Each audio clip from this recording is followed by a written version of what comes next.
에스라 6장입니다. 에스라 6장 1절에서 22절까지의 말씀 중에 1절에서 12절까지의 말씀을 교독하도록 하겠습니다. 구약성경 717페이지, 구약성경 717페이지 에스라 6장입니다. 에스라 6장 1절에서 12절까지 교독합니다.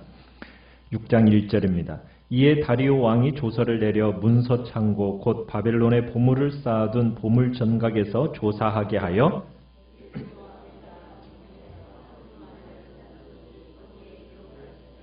고레스 왕 원년에 조서를 내려 이르기를 예루살렘에 있는 하나님의 성전에 대하여 이르노니 이 성전 곧 제사 드리는 처소를 건축하되 지대를 견고히 쌓고 그 성전의 높이는 60규빗으로 너비도 60규빗으로 하고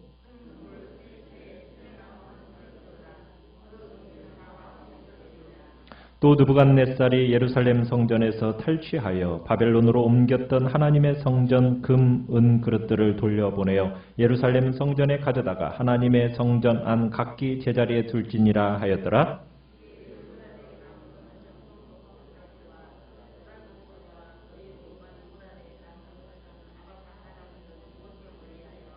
하나님의 성전 공사를 막지 말고 유다 총독과 장로들이 하나님의 이 성전을 제자리에 건축하게 하라.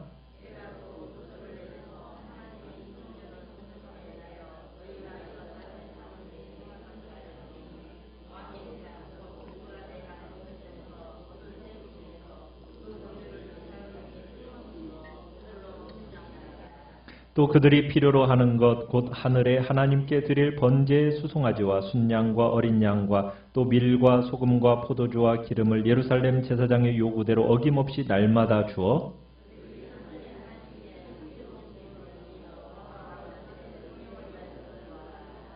내가 또 명령을 내리노니 누구를 막론하고 이 명령을 변조하면 그의 집에서 들보를 빼내고 그를 그 위에 메어 달게 하고 그의 집은 이로 말미암아 거름더미가 되게 하라. 이 명령을 변조하고 손을 들어 예루살렘 하나님의 성전을 헐진대 그곳에 이름을 두신 하나님이 그들을 멸하시기를 원하노라. 나 다리오가 조서를 내렸노니 신속히 행할지어다 하였더라. 아멘. 오늘 말씀의 제목은 성전 완공과 유월절 준수라는 제목으로 말씀을 나눕니다. 우리가 지난주 다뜨네라는 총독이 이제 다리오 왕에게 성전 건축에 대해서 어떤 생각을 갖고 있는지를 묻고 그 대답을 기다리는 장면으로 마치는 것을 우리가 보았습니다. 이제 다리오 왕으로부터 이제 그 답변 듣기를 기다리고 있는 이스라엘 백성들의 마음은 어땠을까요?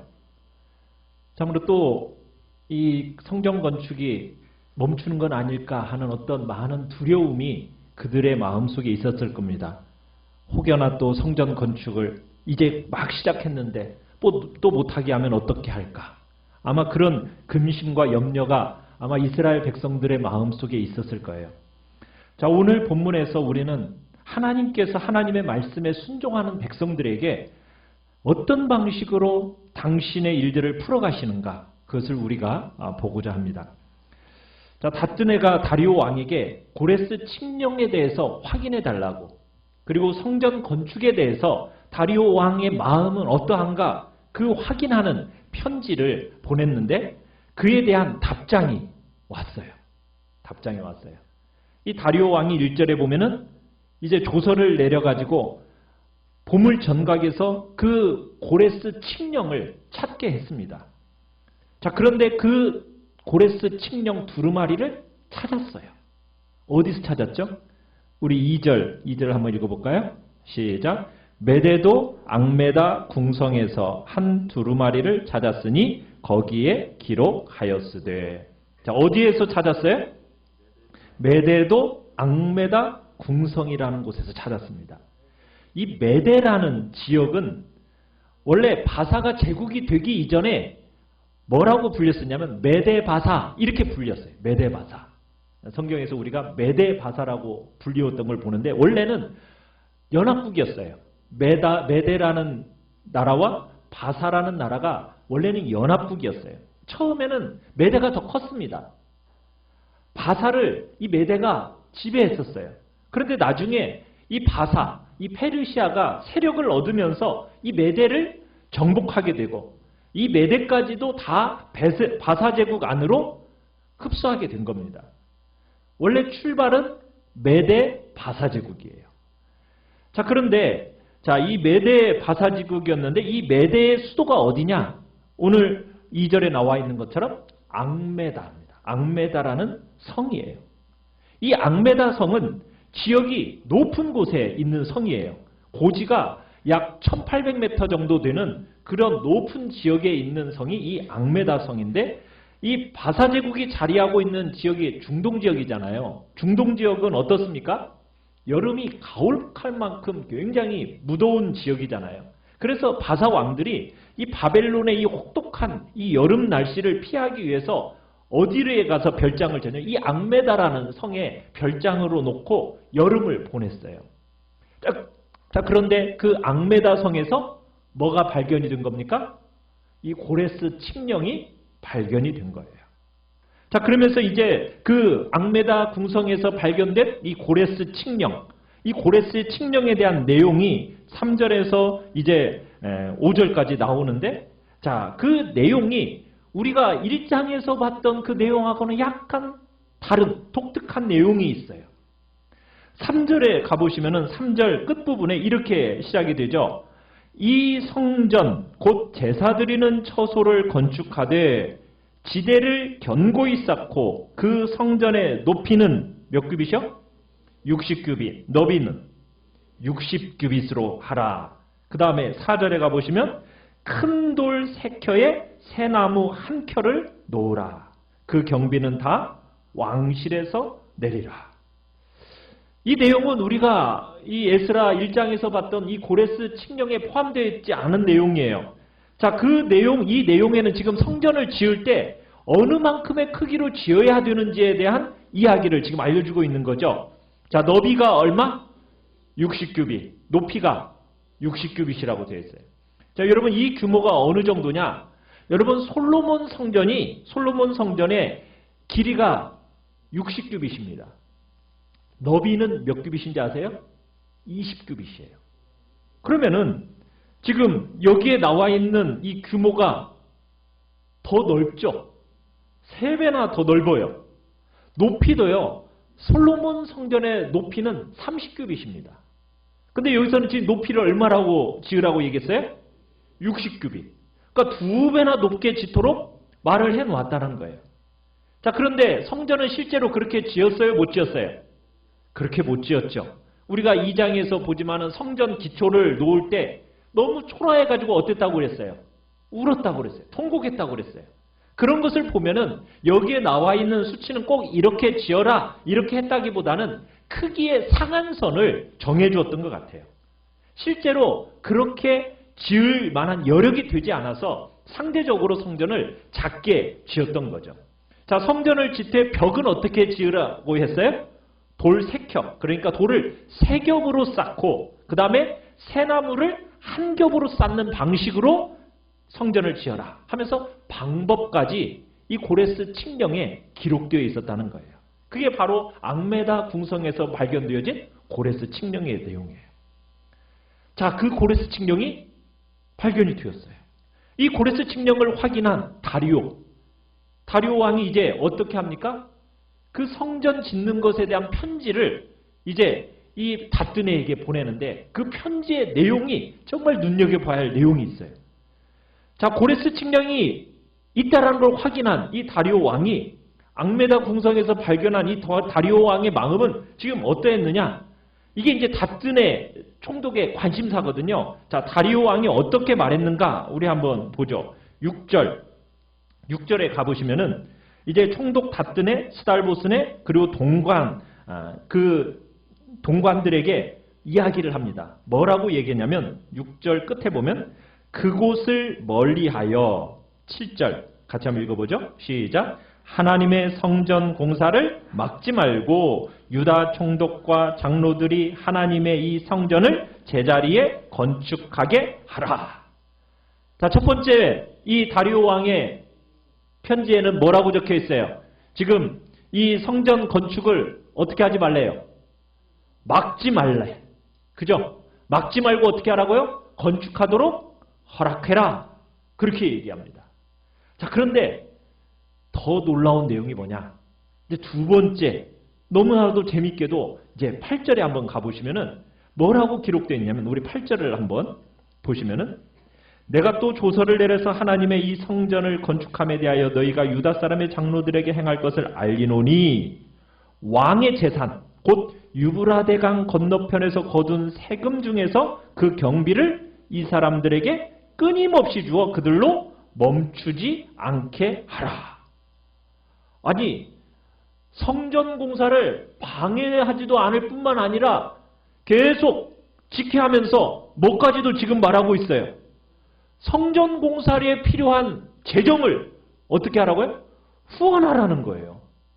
성전 공사가 끊이지 않도록 이렇게 명령을 하고 있는 거예요. 여러분, 그뿐인 줄 아세요? 9절을 볼까요? 9절 한번 읽어보죠. 9절, 10절 우리 같이 한번 읽어봅시다. 시작. 또 그들이 필요로 하는 것 곧 하늘의 하나님께 드릴 번제 수송아지와 순양과 어린 양과 또 밀과 소금과 포도주와 기름을 예루살렘 제사장의 요구대로 어김없이 날마다 주어 그들이 하늘의 하나님께 향기로운 제물을 드려 왕과 왕자들의 생명을 위하여 기도하게 하라. 아니, 또 뭐까지 주고 있어요? 제사를 드리는데 필요한 재물을 날마다 공급해 주라고 다리오 왕이 편지를 보낸 거예요. 야, 여러분 놀랍지 않습니까? 하나님께서 당신의 일을 하시는 방법이 어떠는지를 한번 보시라는 거예요. 이스라엘 백성은 지금 왕이 어떤 편지를 보내올까? 굉장히 염려하고 두려워하고 있었어요. 이거 성전 건축했는데 또 이거 멈추게 하는 거 아니야? 근심하고 걱정하고 있었어요. 과거처럼 또 왕이 이거 일을 못하게 하면 어떻게 하지? 막 하고 두려워하고 걱정하고 있었어요. 그런데 지금 하나님이 다리오 왕을 통해서 보낸 편지의 내용은 어떤 거예요? 문제를 지금 어떻게 풀어가고 계시는 거예요? 성전 공사 중단을 못하도록 하는 것은 말할 것도 없고, 거기에다가 성전 공사를 할 수 있는 필요한 재정까지 대주고, 거기다가 또 뭐예요? 덤으로 제단에 드릴 재물까지도 공급하도록 다리오 왕이 지금 다튼에게 편지를 보내고 있다는 거예요. 여러분, 이 사람들이 지금 16년 동안 성전 공사를 못했어요. 어떻게 지금 다시 시작하게 된 겁니까? 학개와 스가랴 선지자를 통해서 정말 하나님이 주신 말씀 붙들고 시작했어요. 16년이나 지금 성전이 황폐되어져 있는 그대로 두고 있는 그 이스라엘 백성들에게 정말 하나님께서 그들을 다시 말씀 앞으로 불러 세워서 말씀을 들려주셨고, 정말 용기를 잃고 있던 이 이스라엘 백성들이 다시 일어나서 하나님의 말씀에 순종하겠습니다 하고서는 지금 성전 공사를 시작했어요. 근데 총독 다뜨네오가 오더니 어떻게 했어요? 이거 못하도록 막으려고 지금 어떻게 보면은 다리오 왕에게 편지를 보냈단 얘기예요. 잘못하면 이거 성전 건축 못하게 멈출지도 못한다라는 어떤 두려움이 지금 이스라엘 백성들 안에 있었다는 얘기입니다. 그런데 실제로 하나님은 문제를 어떻게 풀어가고 계세요? 성전 공사 중단은 되지 않는 것뿐만 말할 것도 없거니와 공사를 제대로 할 수 있도록 재정적인 필요도 공급해 주시고, 거기다가 또 한 걸음 더 나아가서 어떻게 해요? 날마다 하나님 앞에 제단에 제물을 올릴 수 있도록 제물까지도 제공해 주신다는 거예요. 여러분, 이게 하나님의 방식입니다.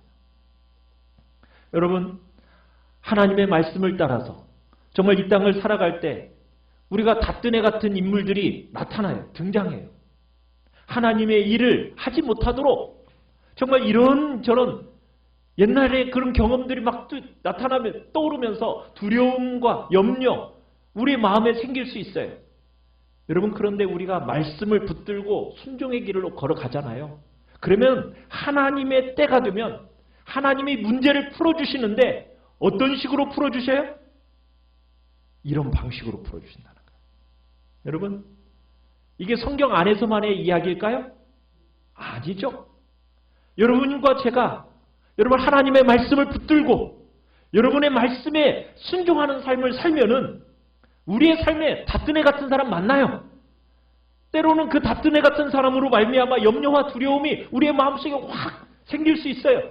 그렇지만 그럼에도 불구하고 우리가 하나님을 신뢰하고 믿고 의지하잖아요. 그러면 하나님의 때에 하나님의 방법으로 여러분 그 문제를 풀어가시는 거예요. 그 문제만 풀어주세요? 그게 아니죠. 덤으로 너무나 풍성한 선물까지 함께 들려주시는 것이 하나님의 방법이라는 거. 믿으십니까? 여러분 우리 그거 믿으며 살아가야 돼요. 마귀가 제일 좋아하는 게 뭘까요? 여러분과 제가 말씀대로 살지 않는 거 마귀가 제일 좋아해요. 우리로 하여금 세상의 가치관, 세상의 방식을 보면서 막 염려와 두려움 속에서 그 염려와 두려움에 걸려 넘어져 가지고 말씀대로 살지 않는 거 여러분 마귀가 제일 좋아하는 거예요. 그러나 여러분 우리가 말씀대로 살면은 당장에는 그 과정이 불편해 보여요. 어려움이 있어요. 그렇지만 때가 되면 어떻게 됩니까? 문제가 해소되는 것은 말할 것도 없거니와 여러분 풍성한 하나님의 공급과 함께 문제 해결이 온다라는 거예요. 여러분 우리 이거 믿는 거예요. 여러분 우리가 믿음으로 살 때 하나님이 우리의 인생의 문제를요 이런 방식으로 다루신다라는 거 잊지 마시길 바라요. 말씀대로 살기 어렵죠? 너무 어렵다라고 너무 많은 사람들이 얘기하는데 여러분 말씀대로 살면 어떻게 보면 세상으로부터 두드러지게 구별되기니까 말씀대로 살기가 어렵다라는 거 여러분 쉽지 않다라는 거 틀림없는 사실이에요. 그러나 그 어려운 과정이 우리에게 틀림없이 있지만 여러분 말씀을 순종하며 살아가는 거 그게 제일 빠른 길입니다. 여러분 세상의 논리에 져서는 안 돼요. 세상에 타협하고 세상의 가치관과 세상의 논리에 두려워하면서 그거 아래 굴복하면 안 돼요. 세상 사람들이 우리의 마음에 이런저런 협박, 공갈 여러분 그것으로 인해서 두려움과 염려로 인해서 자꾸 무너지는데 여러분 그 세상의 가치관에 협박과 공갈에 우리 무너지면 돼야 안 돼요? 안 돼요. 다리오의 응답을 기다리고 있던 이스라엘 백성들 두려웠겠죠. 그 기다리는 시간들 얼마나 두려움 가운데 있었겠어요. 염려에 사로잡혔겠어요. 그러나 하나님이 딱 때가 되니까 여러분 문제를 풀어내시는데 상상할 수 없는 결과를 주시는 거예요. 정말 길이 없는 것 같잖아요. 그런데 하나님이 딱 때가 되면요. 우리의 삶에 간섭하시는데 측량할 수 없는 그 부요함으로 우리의 문제들을 해결해 주십니다. 해소해 주시는 거예요. 하나님의 말씀대로 가는 것이 미련한 길 같아 보여요. 여러분 그러나 그게 가장 지혜롭고 가장 빠른 길이라는 거 믿으시길 바랍니다. 우리가 그러기에 믿음으로 말씀에 순종하며 살아가는 거예요. 이게 우리의 인생에 있어서 제일 중요한 싸움의 핵심이에요. 여러분 우리는 세상의 가치관에 억눌려서 염려와 근심으로 살아갈 존재들이 아닙니다.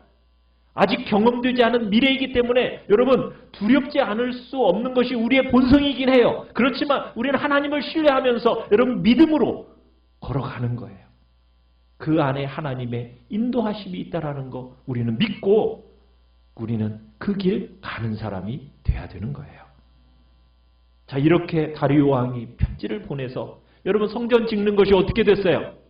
정말 식은 죽 먹기가 돼버린 거예요. 이 편지를 받고 다뜨네가 어떻게 했을까요?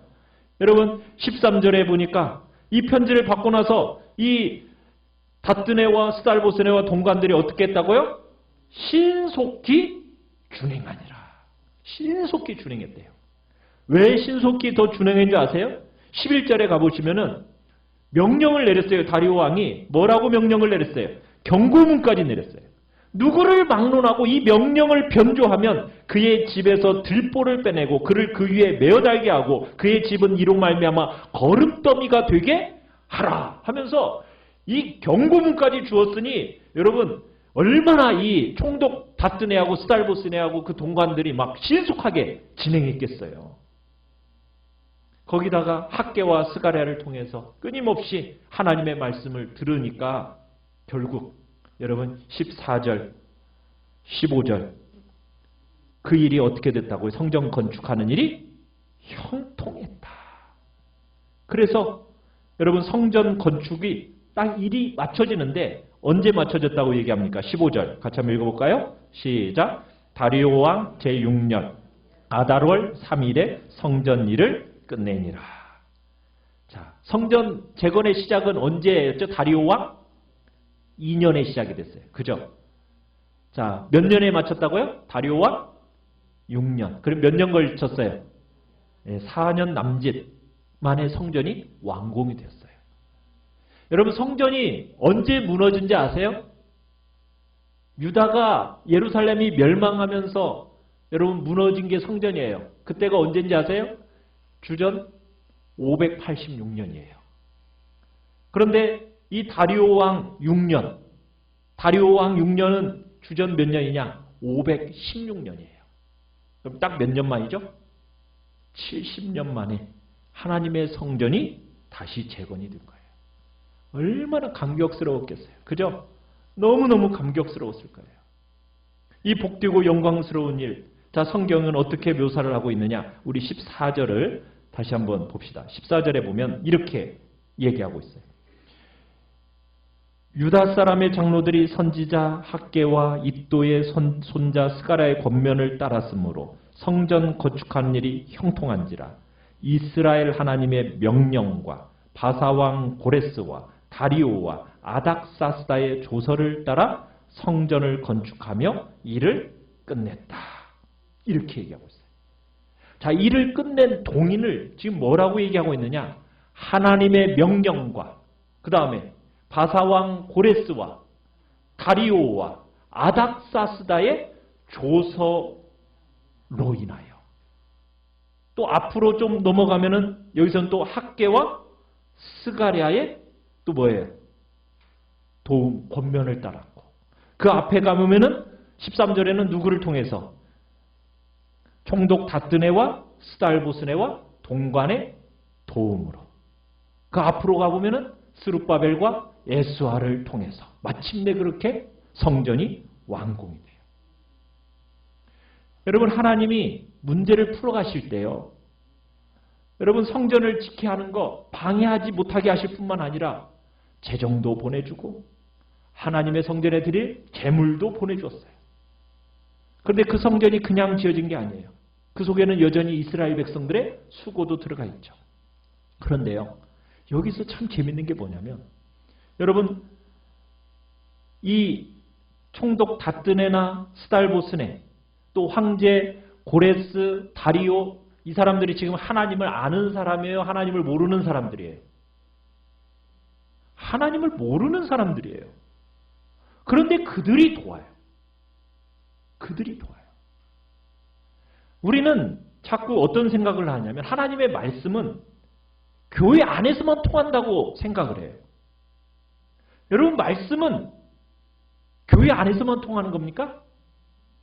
여러분, 안 믿는 사람들이 많고 세상의 가치관과 세상의 논리와 세상의 방식으로 다 길들여져 있는 여러분 세상에서는 성경대로 됩니까? 안 됩니까? 그게 어렵습니까? 아니라는 거예요. 그런데 하나님이 당신의 뜻을 이루어가는 방법을 보면 하나님은 당신의 뜻을 그저 하나님의 말씀에 복종하고 순종하는 백성들만 사용해서 하나님의 일을 이루어가시는 게 아니라는 거예요. 누구도 쓰고 계셔요? 불신자들도 쓰고 계시는 거예요. 불신자들도.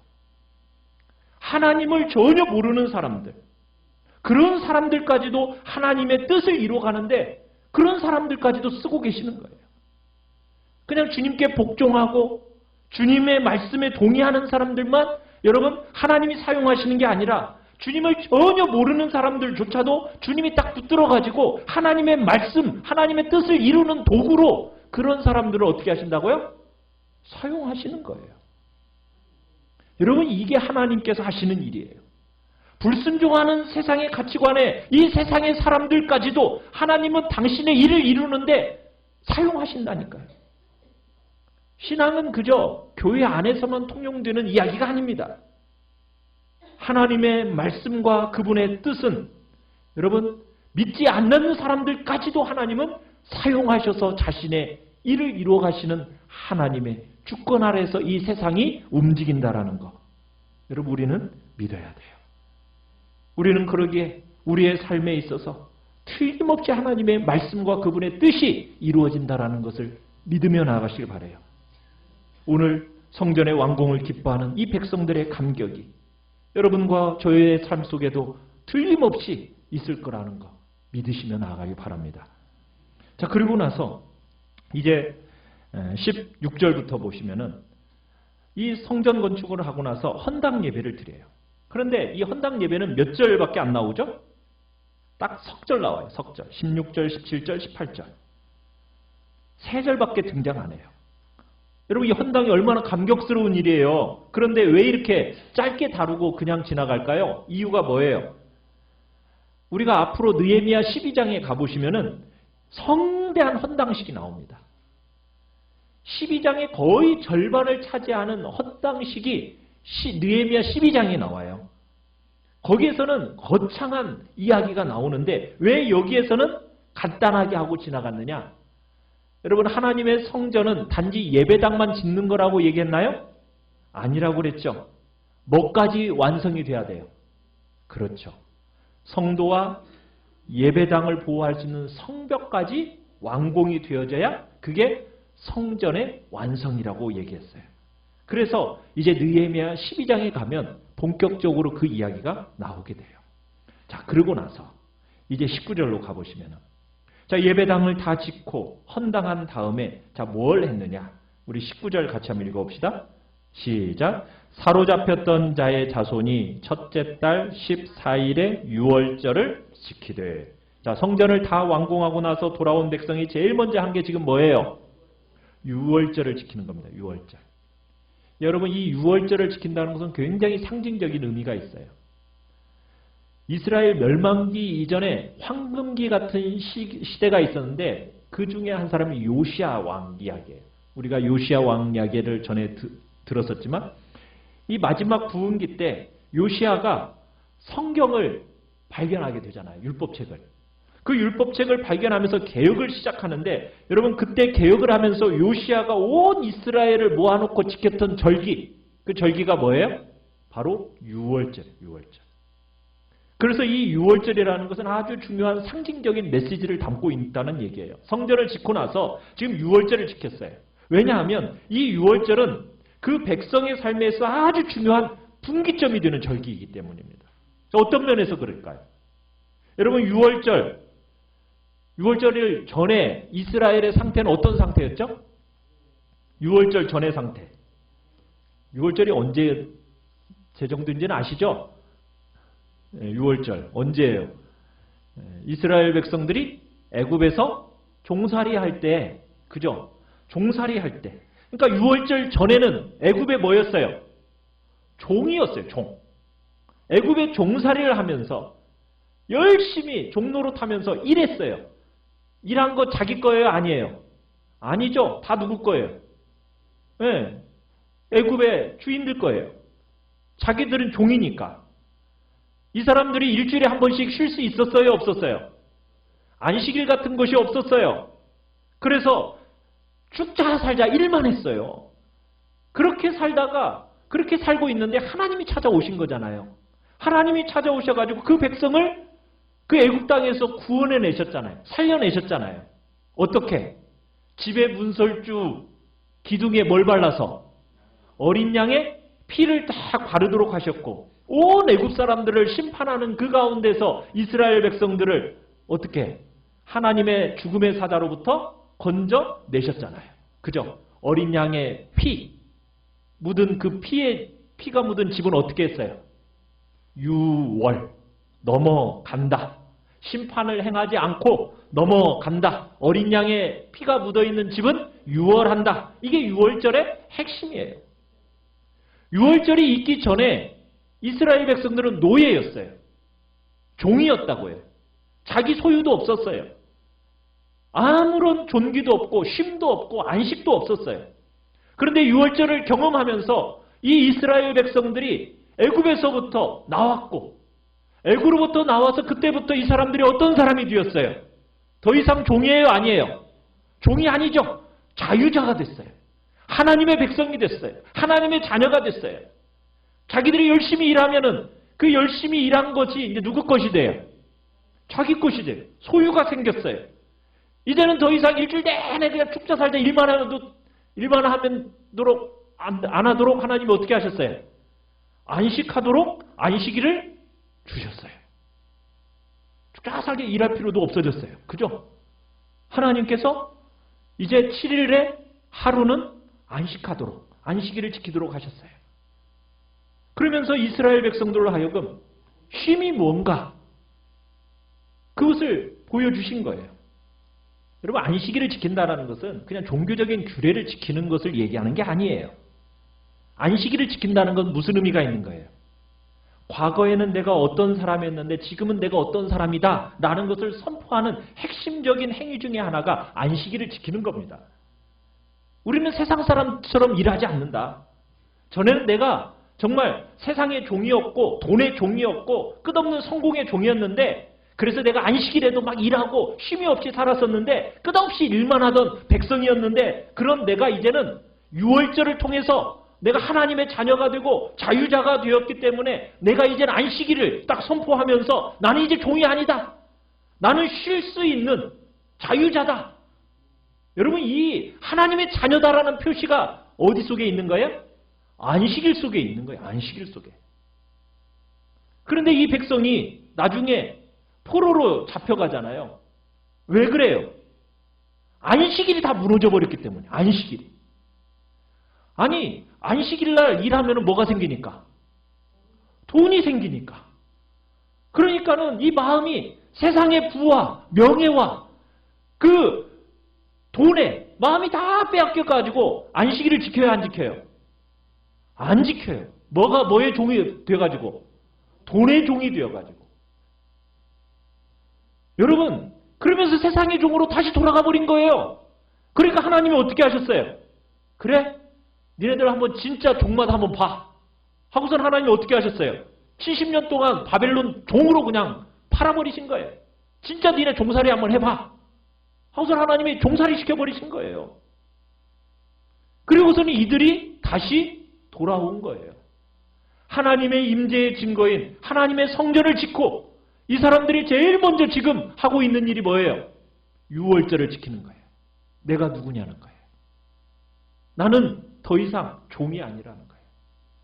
세상의 종이 아니라는 거예요. 누구예요? 나는 하나님의 자녀고 나는 하나님의 백성이고 자유자라는 거예요. 그러면서 하나님의 자녀를 선포하면서 유월절을 선포하고 안식일을 선포하는 거예요. 여러분, 이 귀한 유월절과 안식일이라는 것은 어떻게 보면 우리 요즘 말로 바꾸면 이런 겁니다. 첫사랑의 감격을 회복하고 가지고 나의 과거가 어떠하고 나의 현재가 어떠한지를 선명하게 알고서는 남은 때를 살기로 다짐하는 것. 여러분, 그게 안식일을 지키는 거예요. 유월절을 지키는 거예요. 과거에는 내가 종노릇 했지만 나는 더 이상 종이 아니다. 나는 자유자다. 나는 하나님의 좋은 귀한 백성이다. 여러분, 이 사실을 선포하는 것, 너무 중요한 선포가 바로 오늘 뭘 지키는 거예요? 유월절을 지키는 거예요. 유월절. 그래서 너희는 이렇게 행하여 내 평생에 항상 내가 애굽 땅에서 나온 날을 기억할 것이라. 애굽에서 나온 것을 잊지 말라는 거예요. 그러면서 유월절을 지키기 시작하면은 여러분 22절에 가보시면은 즐거움으로 일해 동안 또 뭘 지켰다고 얘기해요? 무교절을 지켰다고. 무교절. 유월절을 딱 시작하면서 일주일간 무슨 절기를 지키는 겁니까? 무교절을 지키는 거예요. 무교절. 여러분, 무교절을 지키는 동안에는 뭘 먹은 줄 아세요? 무교병을 먹어요. 무교병. 무교병이 뭡니까? 누룩을 넣지 않은 떡을 먹는, 빵을 먹는 거예요. 여러분, 빵을 어떻게 해야 맛있어요? 누룩을 넣어야지. 막걸리를 넣어야 돼요? 누룩을 넣어요. 누룩. 그죠? 누룩을 넣어서 어떻게 해? 이게 발효가 돼서 부풀어 올라야 부드럽고 맛있는 빵이 될 거 아니에요. 여러분, 그런데 누룩을 안 넣으면 그 빵이 어때요? 먹을 수가 없죠. 먹을 수가 없어요. 그래서 이 떡을 가리켜서 신명기에서는 뭐라고 하냐면 고난의 떡이라고 해요. 고난의 떡. 이 고난의 떡. 이 고난의 떡이라는 거, 종되었던 자리에서 고난의 떡을 먹었던 것을 기억하라는 거예요. 그러면서 자녀가 된 이 영광, 이 존귀를 절대로 잊어버리지 말라고. 다시는 죄의 멍에로 굴레를 다시는 쓰지 말고 그런 대로 떨어지지 말고 그러면서 누룩을 넣지 않는 그 무교병을 먹으면서 하나님이 베푸신 은택을 기억하고 그렇게 살도록 유월절을 지킨 거예요. 사랑하는 성도 여러분, 유월절을 지킨다라는 것은 오늘날 우리에게 뭘 얘기하는 거예요? 첫사랑의 감격을 기억하는 거예요. 여러분은 하나님께서 우리에게 베푸신 그 종과 종노릇하고 그랬던 여러분 그 자리에서 우리를 구원하여 주신 그 첫사랑의 감격이 있으신가요? 여러분 그 감격을 가지고 내가 이 땅의 종처럼 돈의 종, 세상의 명예의 종, 여러분 이런 것으로 내가 살지 않고 나는 하나님의 존귀한 자녀라는 여러분 그런 믿음으로 여러분 그 첫사랑의 감격을 가지고 여러분 이 땅을 살아가고 계십니까? 아멘. 네. 참 이 나라와 이 민족을 한번 보세요. 지금 우리 시대를 봐요. 하나님은 얼마나 우리에게 풍성하게 주셨어요. 그죠? 안 주셨어요? 주셨죠? 그 인정하셔요? 네. 정말 형통케 하셨고 물질적으로 여러분 얼마나 또 북한 땅이 저러고 있지만 우리에게 몇 년 동안 지금 평화를 주셨잖아요. 그죠? 여러분 그런데 그것을 잃지 않으려면 우리 어떻게 해야 돼요? 고난의 떡을 먹으면서 우리 하나님이 베푸신 은택 기억해내야 돼요. 그러면서 살아가야 돼요. 여러분 유월절 이 첫사랑의 감격을 잃어버려서는 안 된다고요. 구약적으로 절기를 지켜야 한다. 여러분 이야기를 하는 게 아니에요. 우리가 더 이상 세상의 종이 되어서는 안 돼요. 종살이하게 만드는 이 시대의 정신 앞에 여러분 우리 굴복해서는 안 되는 거예요. 우리는 정말 이 세상 속에서 내가 자유자다. 하나님의 자녀다. 존귀한 하나님의 백성이다. 여러분 이 정체성을 딱 가지고 우리 살아야 돼요. 그러니까 안식일도 어떻게 하는 거예요? 우리 안식일을 선포하는 거예요. 왜? 안식일을 선포하고 안식일을 지켜나간다는 것은 무슨 얘기예요? 그냥 단순히 내가 일하지 않는다. 여러분 이 개념이 아니라고요. 내가 뭐라는 거예요? 나는 더 이상 이 세상의 종이 아니다. 돈의 노예도 아니고 이 세상의 명예의 노예도 아니고 나는 하나님의 존귀한 하나님의 백성이요 하나님의 영광스러운 자녀라는 것을 잊어버리지 않는 선포가 바로 우리가 주일날 모여서 예배드리고 하루를 주님 앞에 드리는 거예요. 그 의미가 있는 거예요. 우리가 남은 때를 어떻게 살겠어요? 유월절을 선포하는 거예요. 하나님께서 내게 베푸신 그 구원의 감격, 첫사랑의 감격을 다시 한번 선포하고 유월절을 지키면서 고난의 떡을 스스로 먹기로 결심하고 하나님이 베푸신 그 존귀와 내가 더 이상 종이 아님이라는 것을 여러분 잊지 아니하고 이 시대의 정신을 거슬러 올라가는 거예요. 그런 신실한 믿음의 사람들이 우리에게 더 많아지기를 여러분 우리 기도하며 나가시길 바라요. 우리가 이 땅에서 하나님이 주신 이 존귀와 하나님이 주신 그 영광 잘 회복해내는 복된 말씀에 순종하는 복된 하나님의 백성들이 되시기를 간절히 축원합니다. 간절히 축원합니다. 간절히 축원합니다.